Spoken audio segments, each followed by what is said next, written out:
Welcome into the CHGO White Sox post-game show, coming to you live from Studio A of our CHGO offices here in the West Loop of Chicago. I'm your host, Sean Anderson. Alongside me, Herb Lawrence. Hello. You can follow him at HectorWall23. He's our CHGO White Sox community leader. I'm Sean Anderson. You can follow me at Sean_W_Anderson. We'll be joined after the show by Vinnie Duber, not after the show, because then people wouldn't see Vinnie. That'd be weird. We'll be joined probably like in the middle of the show by Vinnie Duber, our CHGO White Sox beat writer. You can follow him at Vinnie Duber. You can read his work at allchgo.com. Follow the show at CHGO_White Sox. We're being produced today by Sarah. Hello. Hello. And we're coming to you after 14 innings of baseball. Yeah. The Rockies win 5-4. The White Sox win the series 2-1. And we'll take that. Yep. We'll take a win on Friday. We'll take a win on Saturday. But this was probably the most hellacious baseball game I've ever watched. It was just so god-awful. I mean, you get the quality effort and above and beyond effort from Garrett Crochet, where the only 2 runs he gave up were single, then he balked in a run from Ryan McMahon, and then gets a bloop hit to score that other run. And then he just dominates the Colorado Rockies as he's wont to do versus any team. And then you just go into extra innings. This is the problem I have with Pedro Grifol. They're down 2-1 at the time in the 7th inning. Kyle Freeland, for some damn reason, is in the 7th inning because the White Sox hadn't done anything except for the Vaughn home run against Kyle fucking Freeland. And Freeland had about like 71 pitches going into that inning. Exactly. So they didn't work him. They didn't hit him hard. They didn't do anything versus Kyle Freeland. And then Pedro, in his infinite wisdom, they have 2 hits to start that 7th inning off. It's 2-1. He decides to bunt and give Kyle Freeland a little breather, take an out away, which I absolutely detest, especially when you're at home. Like, go for the win.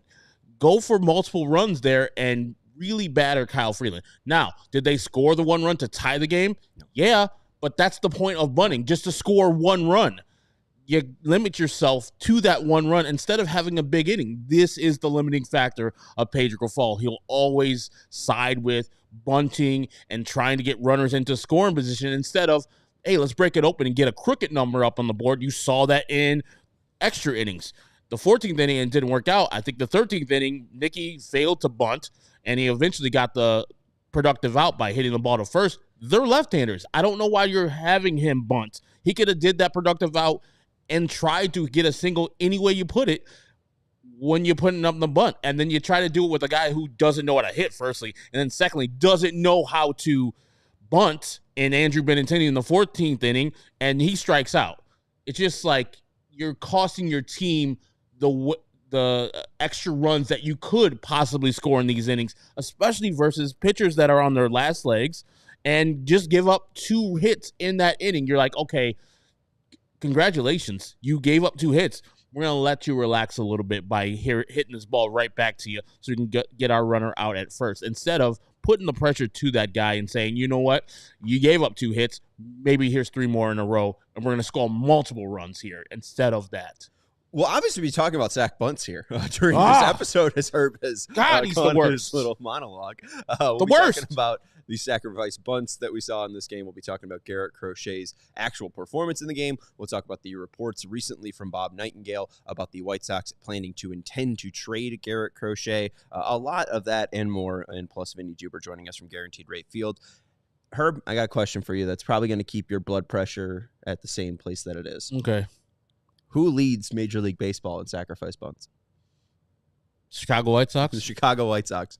They're at 14, and that doesn't include all of the attempts and all of the bunts that they made today. They're at 14, Cardinals at 13, and then there's a couple of teams at 12.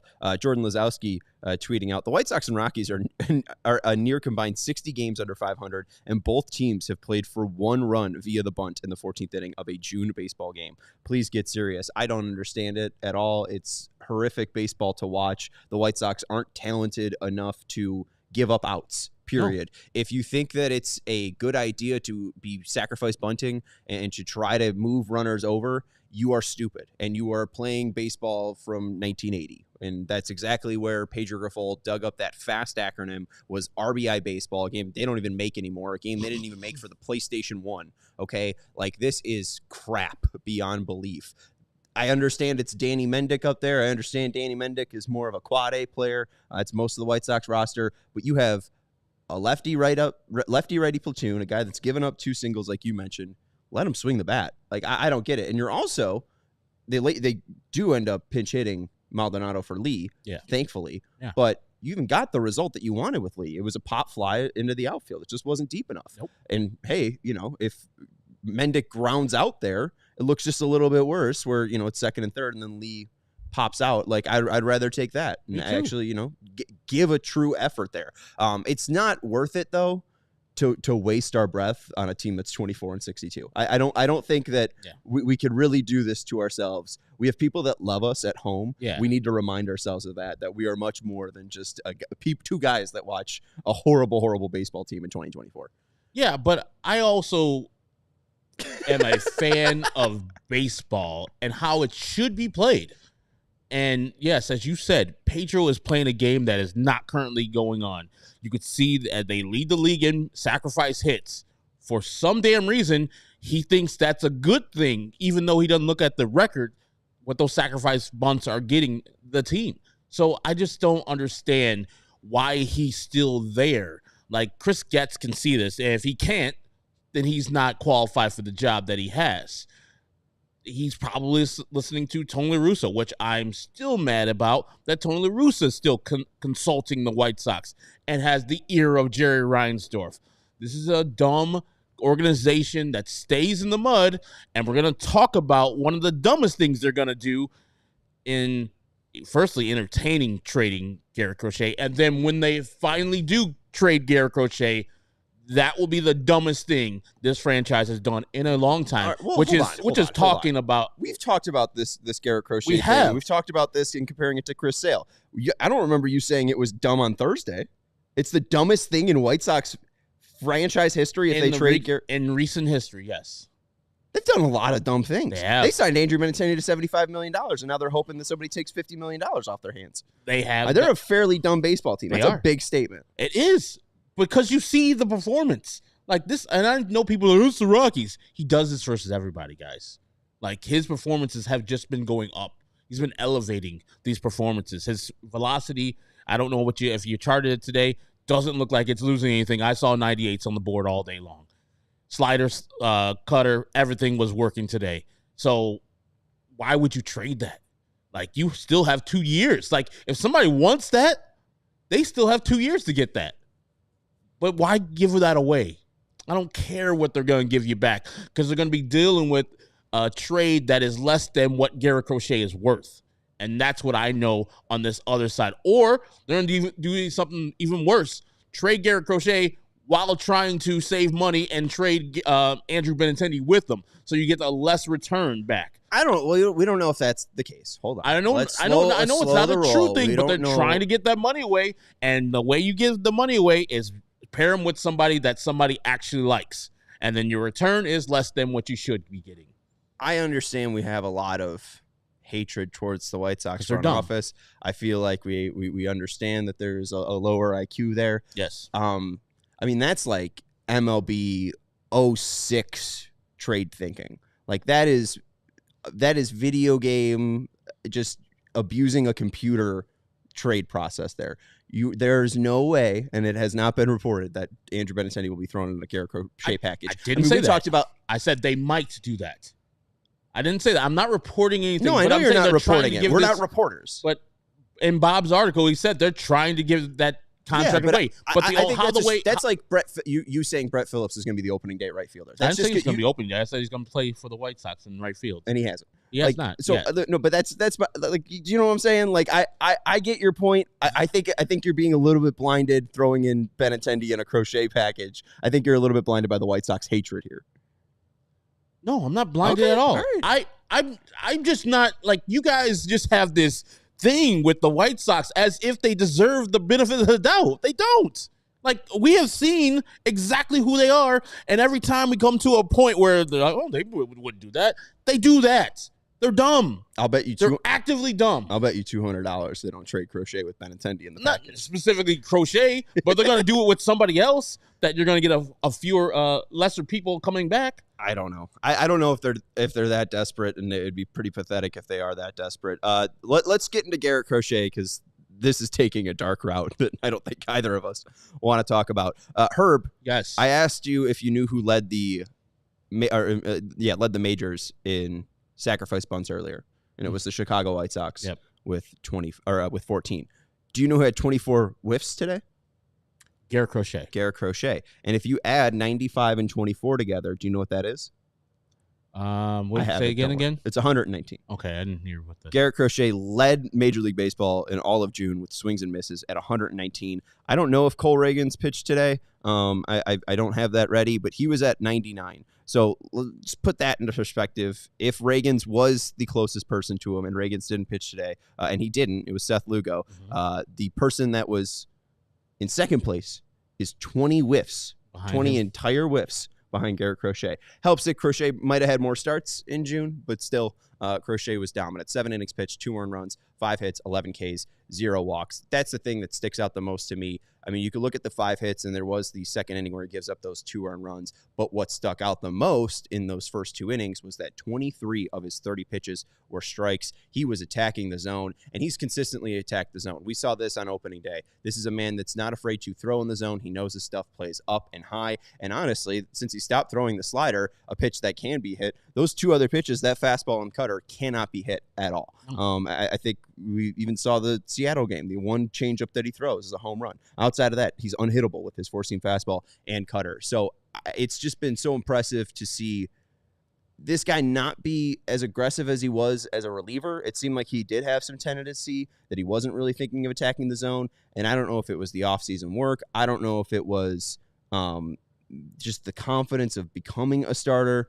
But that's what's most impressive, is not holding up this velocity through 18 starts. It's the fact that he just attacks every single time. And for most of the time, he doesn't get burned. I'll take 11 strikeouts, to no walks and 2 earned runs if you're just giving up single after single. I mean, he's not getting hit hard. And there's been a couple of times where, he leaves a slider probably, a little too low and in, or too high and in to Marcell Ozuna. It goes deep. But for the most part, he has been so dominant when attacking the zone. And again, whether they're trading him or not, it's been brilliant to watch him for 18 games in a White Sox uniform this year. It has. And I just turned to his Baseball Savant page, and it's just all red. It's like red. It's amazing. He's just turned himself into the top pitcher in the American League by far, and maybe one of the best, if some people believe he is the best pitcher in the major leagues right now. He's just dominating. And so to entertain talks with him, that still makes me mad because he's still young and still under contract. And I don't understand the thought process of, as somebody was saying, well, they got to do it because they don't think enough time will pass where, the 2 years they have left with Garrett Crochet is going to be enough for them to compete. I say in 5 years, they're going to be doing the same old thing. Colson Montgomery, 4 years in his career. He's great, but the White Sox are nowhere near the AL Central, so by Colson Montgomery, it's going to be continuous loop of doing this until we get off of that loop and just say, you know what? I know he turned down an extension. He should, because he sees how great he is. And he just thinks that he won't get hurt. So he has ultimate confidence in himself and ultimate confidence in his stuff. So he's like, whatever you're offering me, it's going to be low. Unless you're offering me something that is market value for a pitcher who's a starting pitcher, a left-hander that throws like me, then I'm not interested. And so hey, man, he knows his worth, and he says that you're going to pay me what I need to get paid. If you're going to be taking up my years, you're going to be paying me some extra money.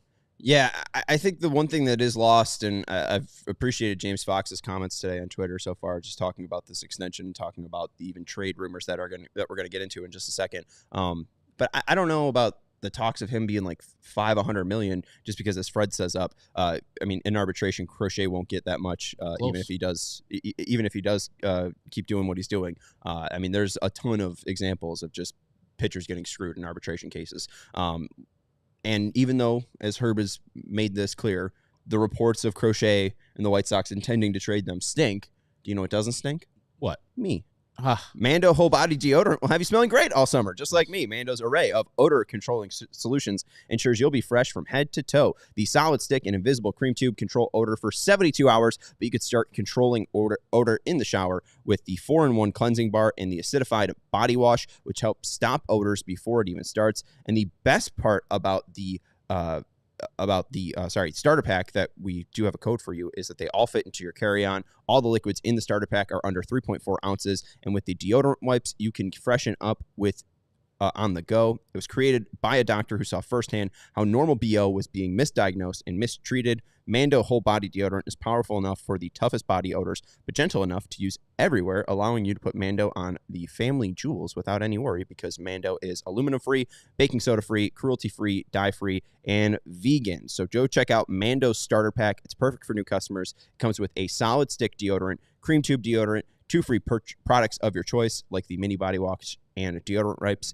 and free shipping. We have a discount code to help you get hooked on our favorite smelling body deodorant on the market. New customers can get $5 off a starter pack with exclusive code CHGO. That equates to over 40% off your starter pack. Use code CHGO at shopmando.com, SHOPMANDO.com. The link is in the description. Go check out all their great scents over there. They got the bourbon leather one, but there's a ton that you can go check out. Did you see what we got? Some Garrett Crochet coming into us? No, I did not. Yeah, we got about 2 minutes from Garrett Crochet from Vinnie. All right. Well, we'll see what Garrett Crochet had to say after his start. We also want to let you know about Cuts Clothing. I had some Home Alone time for myself yesterday, and I spent it watching all of UFC 303 because some dude 4 hours before a fight was like, hey, I'll step in and fight. And I was like, yeah, I'll see that. And you know who I saw in the crowd? Michael Chandler. Oh, our guy from Cuts. Yeah. It's his favorite clothing company. Get ready to be the most stylish of your crew this summer with Cuts. Most guys would wear a t-shirt every day of their lives if they could. Michael Chandler was yesterday. And the problem is that most t-shirts are not acceptable to wear at work or on a hot date night. Today's sponsor, Cuts, has finally changed that. Cuts t-shirts are such high quality, wrinkle-free, and so buttery soft that you can look like you're dressing up even when you're dressing down. And you heard that right. They're wrinkle-free, so when you have your starter pack taking up some case in the suitcase, you can just throw the shirts in there. You don't have to worry. They're not going to get wrinkled. They're wrinkle-free. Mm-hmm. You don't need to use an iron because it's outdated. Just buy shirts that are wrinkle-free. Embrace the summer state of mind with Cuts. For a limited time, our listeners get 20% off your entire order when using code CHGO at checkout. That's 20% off your entire order at cutsclothing.com with promo code CHGO. Please support our show and tell them we sent you. Experience the perfect blend of style and comfort with Cuts Clothing. They also have some great joggers as well. So it's not just the shirts. Don't sleep on the joggers. You can just wear some nice joggers at work. You'll look slick, smooth, and prepared. Right? Exactly. Not like you're wearing some sweatpants. Like you're wearing true joggers and cut clothing joggers. Be comfortable too and look good. Exactly. Let's go to USA Today. Bob Nightengale reported earlier. I know some people are saying this is rumors, but just knowing how Bob is connected, and Bob is fairly connected to the White Sox, these are reports, and I think it's pretty fair to take what he's saying here as the truth. Mm-hmm. The Chicago White Sox quietly engaged in brief contract extension talks with ace Garrett Crochet, but with no optimism towards reaching an agreement. The White Sox intend to trade him by the July 30th trade deadline. The White Sox have had 15 teams calling to express interest in Crochet, who is just making $800,000 and is under team control through 2026. The X factor for suitors will be determining just how much Crochet can help them in the pennant stretch and October. He has already pitched 94 1/3 innings as a first-year starter. You can now make that 101. 7 innings? Yeah, 101 1/3. There you go. Yeah. 21 more than his entire career total entering the season. And the White Sox and Crochet have already had a firm place and plan to greatly limit his workload in the second half. It's quite possible that a team acquiring Crochet may have to offer a contract extension for him to lift those inning restrictions in the second half because of a potential injury risk. So my biggest thought is White Sox, Tom says they lowballed him. I greatly assume that's the case. I don't know what a lowball offer is. I don't know if they would just be looking to buy up the next 2 years of free agency. Maybe that's the one thing is they started to buy up years of free agency, and Crochet didn't, expect that. He'll be about 27, going to turn 28 that year when he does become a free agent. He just recently turned 25. So, I mean, you're a 27-year-old hitting the market, and if he continues to do this, he's going to get a nice payday. I mean, you go look at Yoshinobu Yamamoto, and he just got a 10-year, $325 million contract at 25 years old, and he didn't even throw a pitch in Major League Baseball. You have the guy that's currently leading Major League Baseball in strikeouts in Garrett Crochet. That has been my biggest concern, though, is even though you have 15 teams calling you, you have the Dodgers making an offer for the White Sox to Crochet, but quickly rejecting it. You hear some Padres rumors going around that the White Sox are scouting the Mariners, Padres, and Dodgers, that the Padres have some untouchables that they wouldn't give up. Yes, they would. But, you just got to keep bargaining. They're trying not to give them up. Oh, yeah. They're trying to get Crochet without giving them up. Hell yeah. But guys like Salas and DeVries, and I might be saying that name right, those are the untouchables. Like, it's mainly just playing the game right now. And I think the issue that I have most is that they intend to trade him, and it's not, we are going to get what we want. We're going to match our package 100%, and we'll move on from him if it's perfect. It seems like they're moving on from him, whether even if it's perfect. I mean, even if they get 95% of their deal, even if they get 90% of the deal that they want for Garrett Crochet, it seems like they're going to deal him before July 30th. I like that they engaged with contract talks, or extension talks, but we even heard Getz talk about that yesterday, or not yesterday, but 10 days ago. Yep. And he mentioned that, we're trying to help him finish the year, his first year as a starter, and that's our biggest focus, AKA didn't go anywhere. Yeah. We had extension talks and nothing happened. Yeah, and yours, what was it, yours, 4 for 60 or something like that? Somewhere around that ballpark? Yeah, I don't know. I don't understand the 90 talks. Like, let's just go through this and break this year by year. Justin Steele, for the past 2 years, has had an ERA under 3.10, has pitched over 300 innings, and agreed to a contract to avoid arbitration for $4 million. So Steele is saying that he didn't want to deal with building an arbitration case. He felt like he probably could have gotten paid more, but the Cubs made him a fine enough offer where they just avoided that. Yeah. Right? They were probably like, 3.7 for the Cubs. Steele was at like 4.5. They agree at $4 million. And this is arbitration year 1 or 2? This is his his 4th year overall, right? So yeah, ARB year 1. He's got I don't know if that's the case. It's ARB 2 because arbitration was avoided last year. Okay. So because he was injured, so they just agreed to the minimum. But anyways, he's not going to get a huge pay raise. No. He's not going to be making over $5 million next year, even if he throws 200 innings, is the Cy Young, has a 2 ERA, and leads the league with like 300 strikeouts. He's just not getting up to that number because that's just not how baseball arbitration works. I think that if you're saying, hey, you're probably going to make around $1.5 to $2.5 million, just an arbitration guess there next year, instead of paying you 2.5, we'll pay you $6 million next year. The next year in ARB 3, you'll probably get around like what Cease was making $8 million after what he did, $8 to $10 million. Mm-hmm. I know Corbin Burns got paid like up to over $18 million, but that's Corbin Burns. That's a guy that won a Cy Young.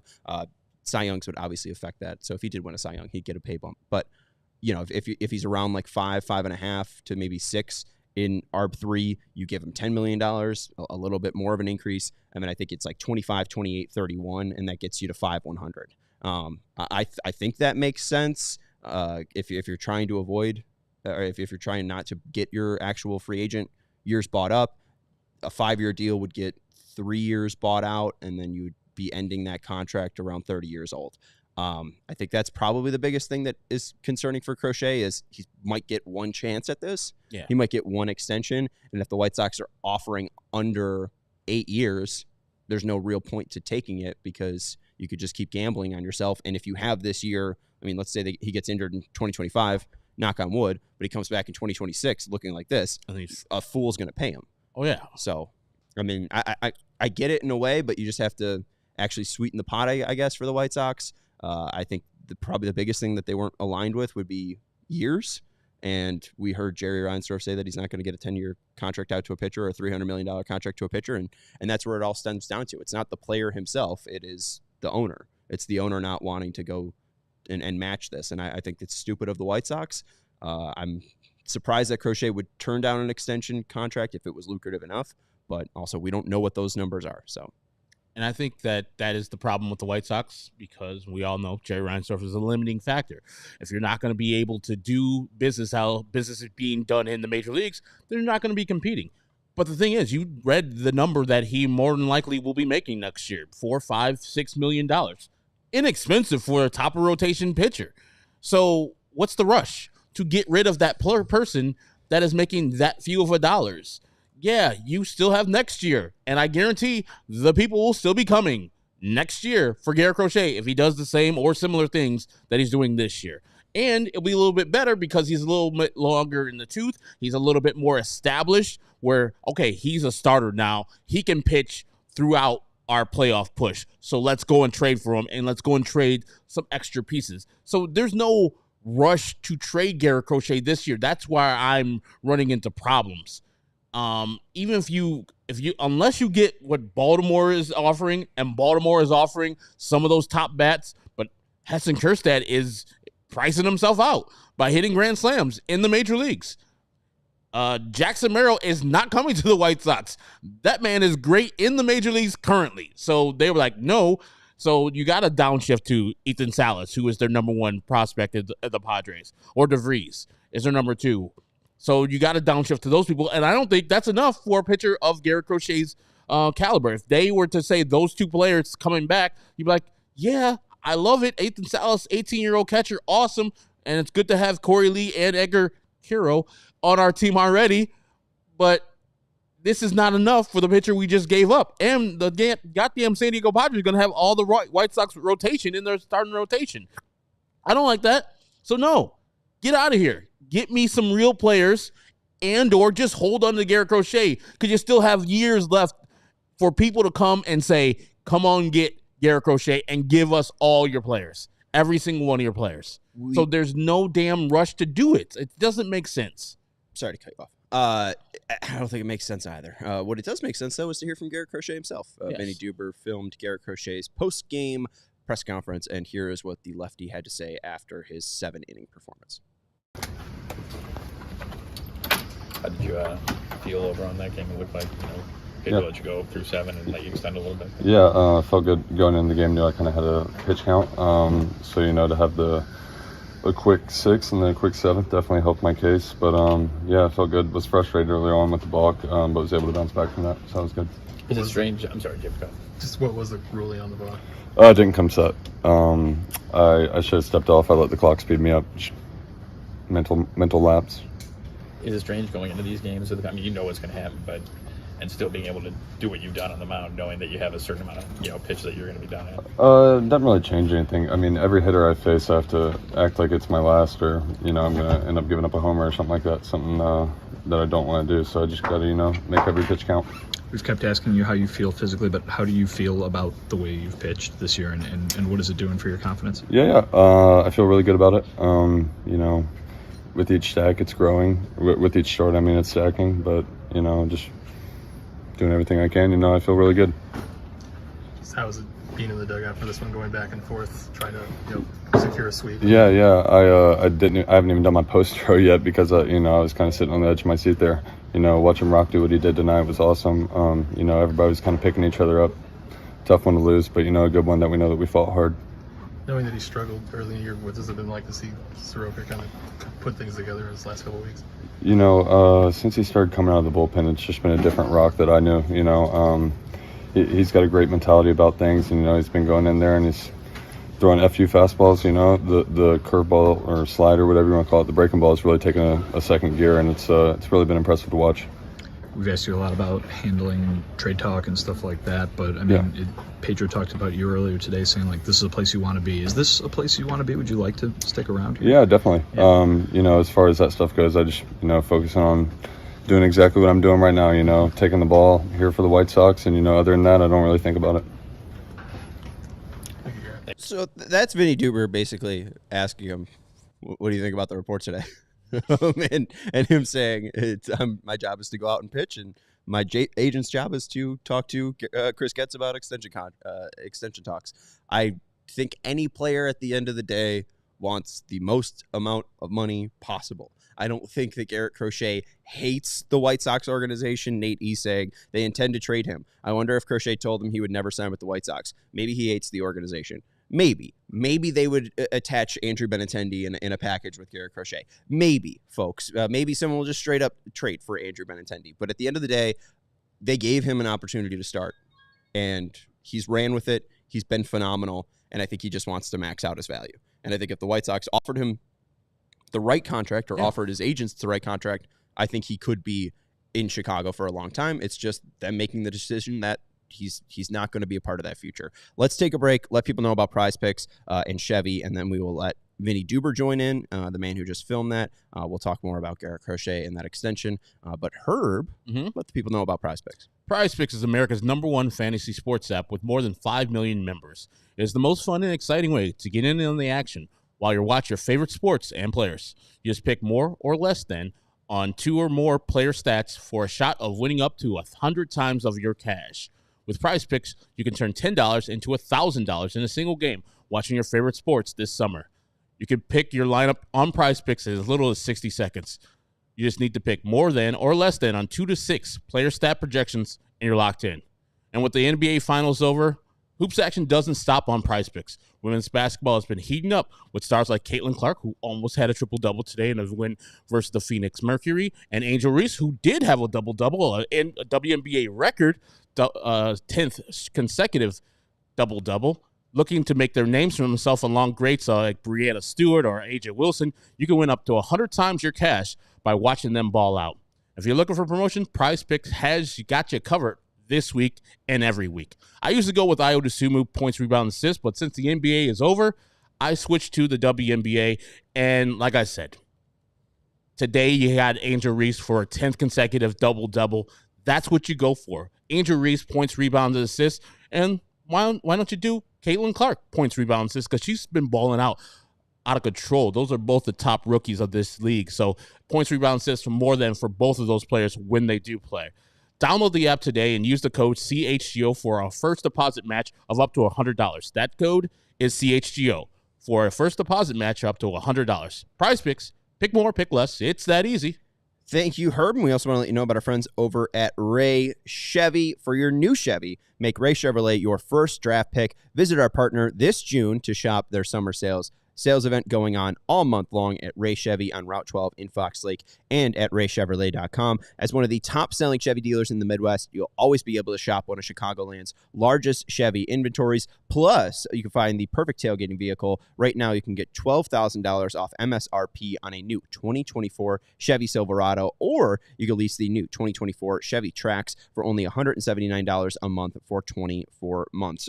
Or you can cruise into June your own way and shop over 125 of their vehicles priced under $20,000. And if you've heard of Ray Chevrolet, then you've also heard of Ray's Price Promise. They're guaranteed to make your next vehicle more affordable than ever with no price changing, no add-ons, and no hidden fees ever. So shop the summer sales event all month long by visiting Ray Chevrolet in Fox Lake or raychevrolet.com. They've been serving the community since 1963. Together, let's drive. Together, let's head out to Guaranteed Rate Field to see Vinnie Duber, our CHGO White Sox beat writer. You can follow him at Vinnie Duber. You can check out his work at ALLCITY.com. Diehards will be getting the White Sox weekly newsletter tomorrow that Vinnie posts every Monday. And also shout out to Jared Willis, who was in the building on Friday. He posted an article on ALLCITY.com about Drew Thorpe's Friday start. Hi, Vinnie. Guys, what's up? Oh, nothing much. It's a beautiful day in Chicago, Illinois. It is. What was your favorite inning of the 14? None. Whichever one went quickest. Okay, the four. What? Dude, we were cruising for like a 2-hour game for a bit there, and then the White Sox had to go and draw those walks and tie things up, and then it just never got untied. No, until it the never very, did. very end. Until the 14th, so we'll at least take it. We could still be playing baseball right now. Did you have a favorite bunt of the day? No, there were a lot of bunts and bunt attempts, though. Today, I would imagine that Herb had to be, fanned back to life at some point from passing out so much. But, oh, my God, I got the vapors from seeing so many bunts. That's what Herb had to say. But I think there's only been like 4 or 5 games ever that, or not ever, but that have gone longer than this one since the free runner rule came in. Like this, you just watched one of the longest baseball games that there will be going forward. Literally. Yeah, it was after I make a new rule. 2 teams under 500 in the second half of the year can't go past 10 innings. If you don't solve it after that first inning, hey, tied. Sorry, guys. You're done. I get they scored runs in the extra innings, but like literally there's a runner starting every frame. On second. It shouldn't be this difficult. It shouldn't be this difficult to score like 2 runs in an inning even. But hey, here are the Rockies and White Sox. I also just need to know, like, are the White Sox the worst hitting team since the ghost running rule? I just have a feeling that they are one of the worst at moving that runner from second to third on non-sacrifice bunts. Anyways, I don't think you have the answers to that, Vinny. I don't need to berate you with that. What was your biggest takeaway from Garrett speaking after the 7 innings he threw today? I mean, I guess it had to be that last question, and him kind of, I guess, mildly addressing the news of the day, right, which is the report from USA Today and what Bob Nightengale had to write about what is reportedly very likely departure from the South Side here over the next few weeks. But yeah, I mean, I think listen, we in moments like this, you always come back to, well, what do you expect him to say, right? And I think that somebody who is employed by a team is obviously going to say that he'd like to stay with the team. But there was a little bit more to it because Pedro did talk about, he mentioned it basically earlier today, that part of the reason that Garrett is handling the trade talk so well is that he wants to be here, right? The idea of, like, it's not, oh my God, I have to be traded or my life is going to go not the way I want it to. Like, this is, and we've brought it up before too, guys who have never changed organizations before seem to have a certain kind of loyalty that maybe they don't after they have been through the business side of the game, right? And that's not to say one is better than the other. It's just kind of how it works. Like, this is the team that drafted me. This is the team that brought me up to the big leagues. This is the team I'm playing for. Like, you don't know what the other side is like. You don't know what it's like to be the guy who can just kind of go to team or even pick, what team they go to after you hit free agency. So it's interesting to compare how Garrett might be going through this versus, let's say, Tommy Pham or let's say Paul DeYoung, guys who have been through the whole changing organization aspect of this previously. But Pedro was complimentary of the way that Garrett has been handling it. And you hear from Garrett kind of the same thing you hear from everybody, the idea of kind of blocking all this stuff out. And whether they're doing that or not, certainly in Garrett Crochet's case, it's not affecting what's going on the field because he continues to be fantastic basically every time he steps on the mound. Today, I was kind of surprised Garrett Crochet finished the 6th inning with, I think, 83 pitches.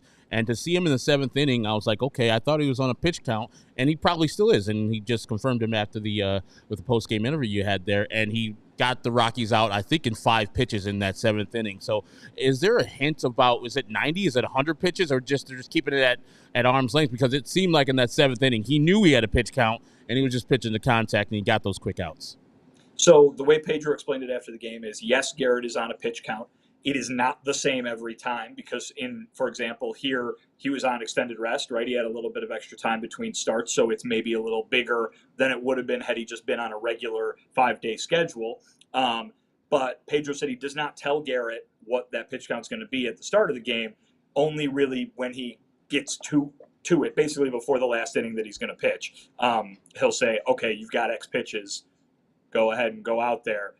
And Pedro was extraordinarily complimentary today of that being one of the most impressive things about Crochet, who is now the major league strikeout leader, by the way. He's got 141 strikeouts this season, basically hasn't walked anybody. And Pedro is kind of not astonished, but very impressed with the efficiency, right? The idea that Crochet is going out there and having those single-digit pitch innings like you mentioned there, Herb. He's going out and he's striking guys out, but he's also getting guys out on first pitch, flyouts and groundouts and stuff like that, making him able to go deeper into a game. I mean, we've seen Garrett come out when they've obviously been trying to manage his workload, come out in the sixth inning, before the end of the sixth inning, or right around there. The fact that he completes 7 innings today while on a pitch count, it just is another level of wow to what he's been able to do this season. I mean, he's not only going out there and dominating opposing lineups, but he's doing it while, I don't think the word handicapped is a good word necessarily, but the idea that he does have this thing working against him you have a limit of how long you can stay out there, and he's completing 7 innings. I mean, that's pretty impressive, and I think it goes to describe even more why he's been one of the best pitchers in baseball this season, and why he's going to continue to be talked about so much as we go up to the trade deadline, because that value is only getting higher and higher, in my opinion, because every time he steps out there, he shows you just more of the same goodness. There's been no backpedaling since that couple start stretch that he had in April, and it's been very, very impressive to watch. Absolutely. And I don't want to, my mind just keeps going to the trade thing over and over again. I'm trying to just avoid it a little bit with him. We've brought up that in June he had the most whiffs by any pitcher, and it's like he's got a difference between 20 entire whiffs, like a whole start's worth between him and second place. It's utterly insane. I am like, are they just going to skip him in the rotation? Are they going to move him to the bullpen? Has there been any more clarity? Because as Bob Nightengale reports, not only do they intend to trade him, but that if a team acquiring him may have to offer him a contract extension to lift the inning restrictions in the second half because of the injury risk, and that they have a firm plan to greatly limit his workload in the second half. Is that going to be greatly limited by pitches thrown or starts made? I mean, I think the answer is all of the above. I mean, from the way we've heard it explained, it's kind of every way they can find to rest him a little bit is a win, right? And so they don't want to shut him down, obviously. But, I mean, I don't see them moving him to the bullpen. Like, if he's still here after the trade deadline, like, you made him a starter. Why are you throwing him back in the bullpen now? Like, the idea that 2 innings of Garrett Crochet every 4 or 5 days is like the same as going out there and starting. Like, I don't think it is. Like, it's in my mind, like, it's as long as the physical effects aren't there, like, you don't need to be, I don't know, I'm not a sports performance person, but it just seems to me that, like, from a standpoint of his development, why would you change his role all over again? Like, okay, so he's only a 5-inning pitcher then. Like, he's a starter, but he can only go 5 innings. Like, why is that bad? Right? Like, so it seems to me that they're going to take this kind of wholesale approach where they obviously are paying very close attention to what any physical effects are on him. And the precautious element of it is, okay, maybe he only can throw 75 pitches today.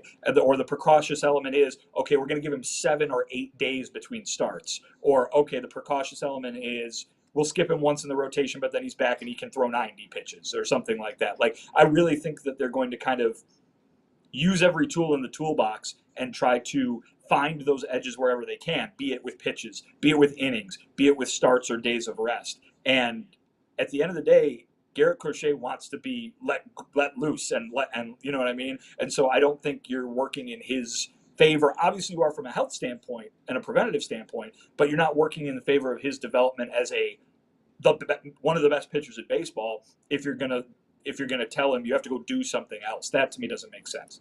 Well, that's why I kind of feel like if a team is trading for him this year, it's kind of like turning a Rolls Royce into a Camry or a Corolla, like treating an everyday car as like your luxury car. I think if you're going to acquire him, you're probably going to have to really adjust his role. And this is a player that wants to make the max amount of value. And if he is picked up by a different team, that team is not keeping him as a starter. Maybe as an opener, maybe he starts 2 innings or so. But if he does need to greatly limit his usage, I don't understand the point from Crochet, even because he wanted this so badly. He wanted to be a starter. He told you guys last year. He told Chris Getz. He got this moment. He's been thriving. I don't understand why you'd want to adjust that. I understand the White Sox, again, like they weren't able to come to an agreement with his extension talks. But if you want to be a starter, it feels like the place to really become a starter is with the White Sox. You've had 18 starts, but you're not really truly a starter yet.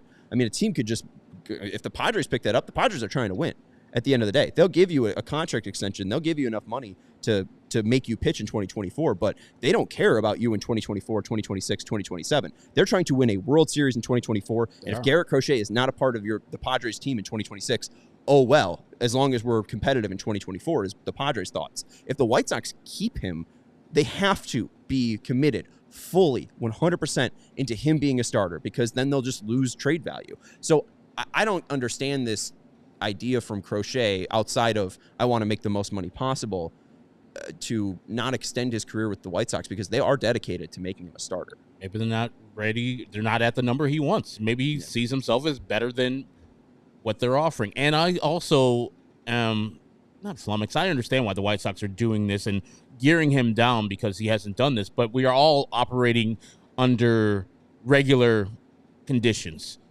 Maybe Garrett Crochet is just extraordinary. Maybe what he's already done is extraordinary. It really, I don't know in recent history or ever if this has ever been done where he's doing right now. And he might be one of one where he's just that guy. And it doesn't look like he's slowing down. I haven't seen a slowdown yet. You would think in the middle of the summer, at the end of June, a slowdown would already come, a dead arm period. Something would have had to happen to say, okay, let's treat him with a little caution. I haven't seen that yet. I understand why the White Sox are being extra cautious with him, because 24 years old, hasn't done this. There might be something that goes on where he's getting way too many throws under that arm where he hasn't had it before. So, you're just being extra cautious. But I'm just operating as a fan. He's just that guy. He's just the guy that has an arm that can be thrown out there every day, kind of like Brian Shaw, but much better. And right and left-handed. I'll say this. If, Sean, in the scenario that you proposed, where if a team acquires him, they've got to change his role, then either A, there's not going to be a trade because the White Sox value this guy as one of the best starters in the game, and they're going to want to get, with 2 years left, by the way, and they're going to want to get that value back in that regard. And some team that's trading for him to make him a bullpen pitcher is not going to do that. Or B, a team is going to meet that price and then do what? You're going to go trade your farm system for a top of the rotation starter, and then you're going to go put him in the bullpen? Like, what is that? That's nonsense. So to me, if a trade is going to happen, he's going to continue on the path that he's on.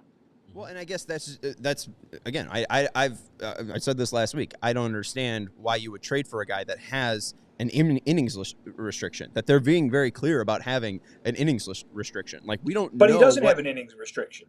Or there's pitch limits.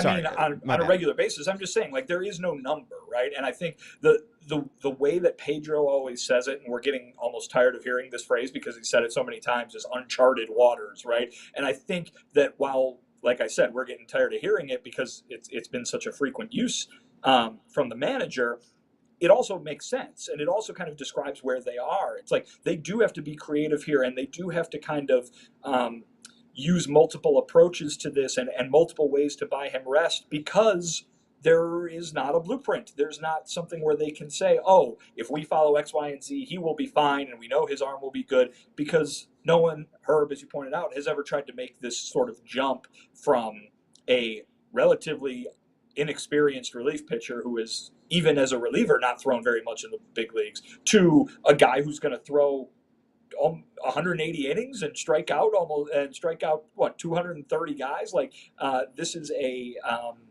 even if he isn't that one of one from a physical standpoint, which he very well could be, it is kind of a one of one situation. And the White Sox find themselves in a situation in which they're going to make their best guess and their best educated moves in trying to keep him healthy, but it's not like do this and it all work out, because no one's done this before. Yeah, and we appreciate referee 583 for the super chat saying CHGO and Foul Territory are the best shows in MLB. Thank you. We appreciate it. I forgot about that. I honestly, there was 14 innings of baseball, and I forgot that I sent Sarah sound effect. Feel free to play it again. Oh, God. Thank you. I know exactly what your guys' reaction to that is going to be, but I got to be honest, I thought that was hilarious. I liked that. I thought it was really funny. I thought it was really funny. I thought the adios part was a little worse, but I mean, thank you. But I don't care. It's a home run. There's 162 games. I'm not going to remember what his call was of Luis Robert Jr.'s June 29th homer off of Cal Quantrill. That's a damn lie, because we can recite every Hawk home run call from 10 years of watching baseball. You are absolutely going to remember when the White Sox announcer roared like a panther on the air. You're absolutely going to remember that forever. Yes, you are. See, I'm glad that you brought that up, because Herb brought this up earlier. Is it a panther? Because it sounds more mountain lion, sounds, a little more cougar-y to me. Can we hear the growl again just before Vinny turns up? It sounds more like raccoony. You know what it sounds like? Have you seen the movie Fantastic Mr. Fox? No.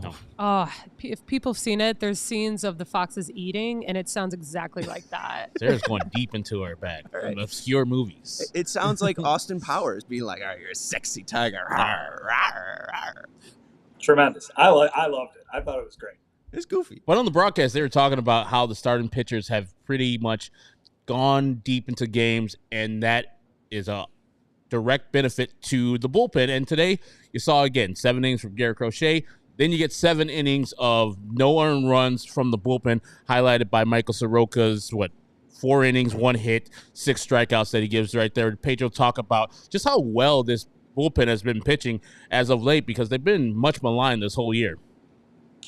Yeah, I mean, I think it's probably a case-by-case basis, or I should say a player-by-player basis on which he's talking about it, but certainly had nothing but great things to say for Michael Soroka today. And really recently, Michael Soroka has been pretty good out of the bullpen, and certainly lately, a lot of strikeouts. I think Pedro explained it the other day as somebody who has kind of simplified things and not necessarily feels like he needs to use every pitch in the bag, right? He can go ahead and go with what's working because he's got it on a smaller scale, or at least the smaller scale has forced him to think that way. So Michael Soroka's been pretty good. I don't know if it's going to be enough to get the White Sox something at the trade deadline, but you never know, because everybody always wants bullpen pitching, and I should never be surprised to see any bullpen pitcher get traded, because they all just go everywhere every summer, it seems like.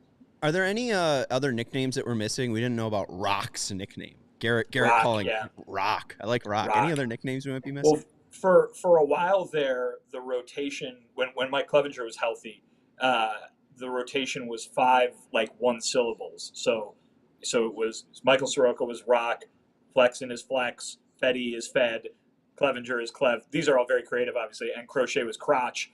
And so it was just the 5 syllable, 1 syllable nicknames there. So if there's any other ones that I come across, I'll let you know. But yeah, Rock. That one's weird because you have to change the pronunciation, because obviously when in his last name it's Roke. But I guess that's not nearly as fun of a nickname as Rock, I suppose. I guess not. I don't know if I'd love to be called Rock. Also, Garrett is just 2 syllables. Crochet's 2 syllables. It's not that hard.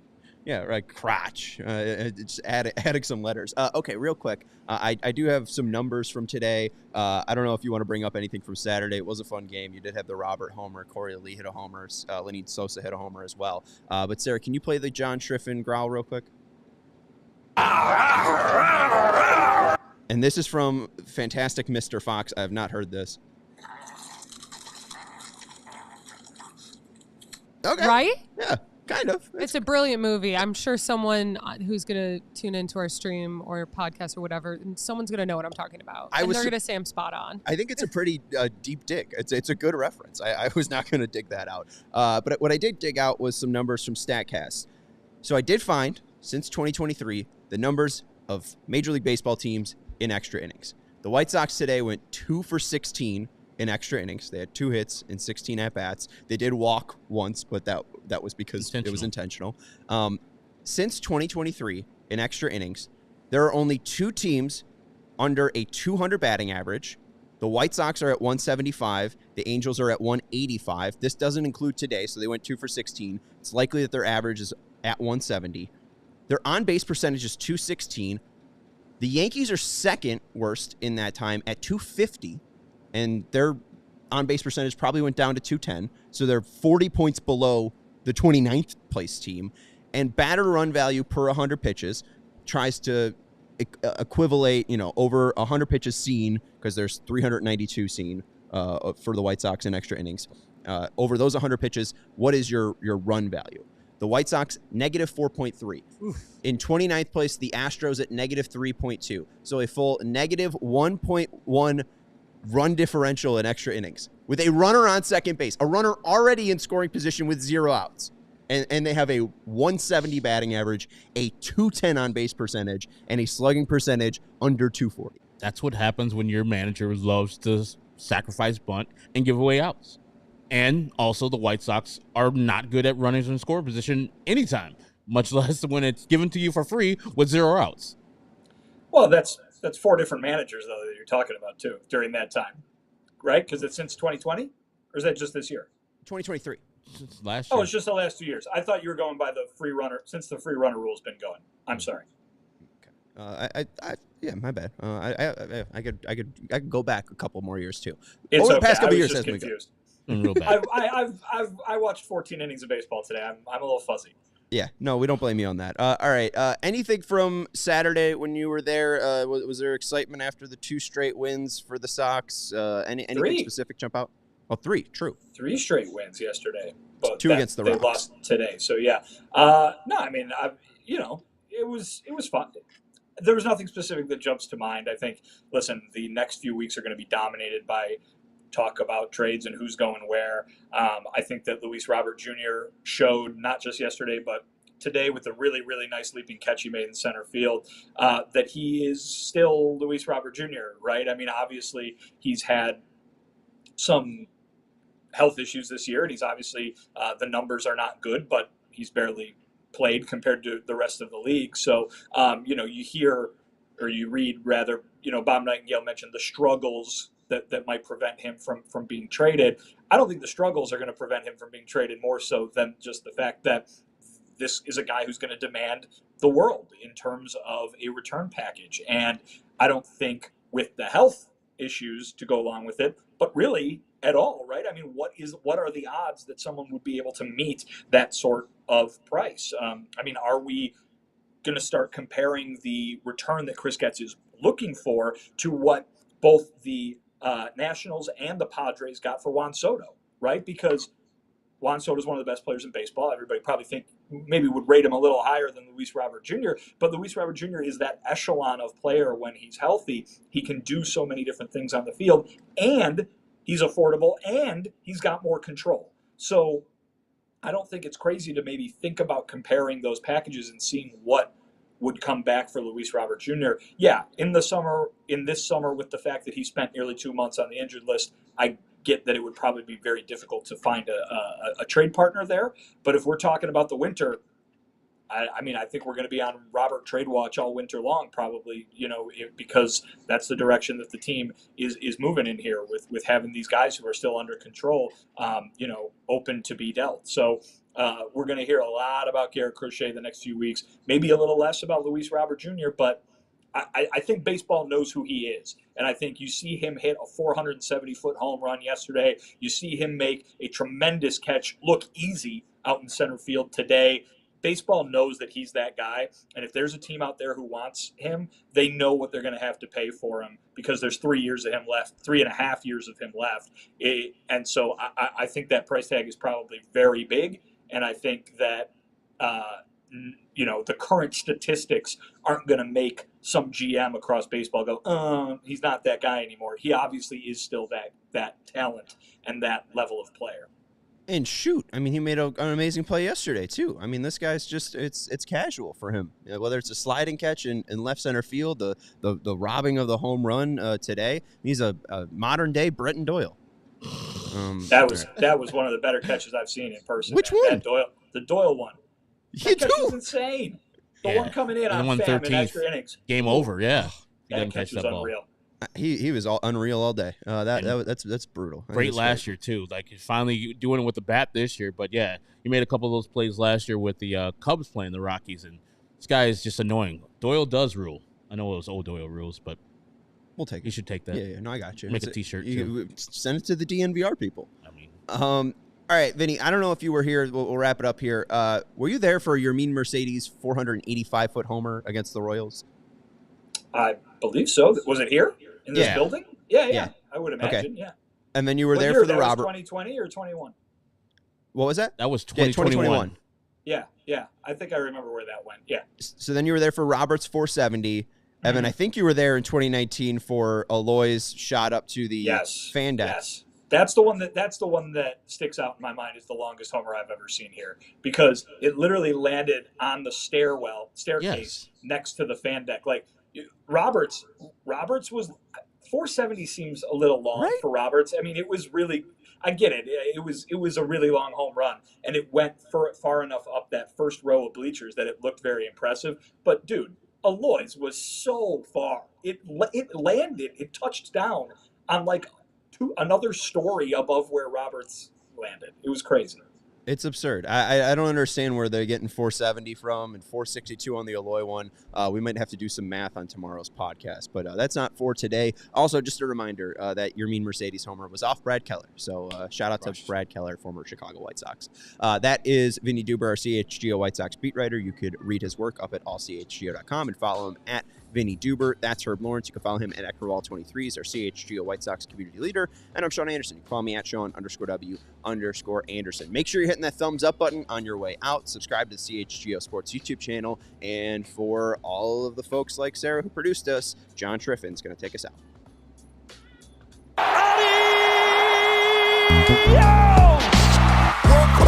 We all silly like the mayor.